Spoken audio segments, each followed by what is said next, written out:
হাহাকার অবস্থায়। তখন মা আয়েশা সিদ্দিকা রাদিয়াল্লাহু তাআলা আনহার দরবারে গেলেন। সাহাবা কেরাম বললেন, অভিযোগ করলেন, ওগো মা আয়েশা সিদ্দিকা রাদিয়াল্লাহু তাআলা আনহা, মদিনার জমিনে বৃষ্টি নাই, আমাদের জন্য আপনি কিছু করুন। তখন আয়েশা সিদ্দিকা রাদিয়াল্লাহু তাআলা আনহা বললেন, বেশি কিছু করতে হবে না, তোমরা নবীর দরবারে হাজির হয়ে যাও। নবীর দরবারে হাজির হয়ে নবীর রোজা পাকের ছাদের উপরে একটু ছিদ্র করে দাও। ছিদ্র করে দিলেই দেখতে পারবে আকাশ থেকে বৃষ্টি বর্ষণ হতে থাকবে। জোরে বলুন না সুবহানাল্লাহ। সাহাবা কেরাম গেলেন, গিয়ে ছাদের উপর নবীর রোজা পাকের উপর একটু ছিদ্র করে দিলেন। ছিদ্র করতে দেরি, আসমান যখন আমার নবী রোজা পাক দেখলেন, দেখার সঙ্গে সঙ্গে আকাশ থেকে বৃষ্টি বর্ষণ শুরু হয়ে গেল। জোরে বলুন না সুবহানাল্লাহ।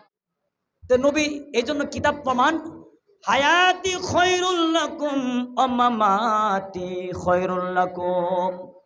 আমার নবী বলেন, আমি দুনিয়াতে থাকলেও যেভাবে তোমাদের জন্য রহমত, আমি চলে যাওয়ার পর আমি তোমাদের জন্য রহমত। জোরে বলুন সুবহানাল্লাহ।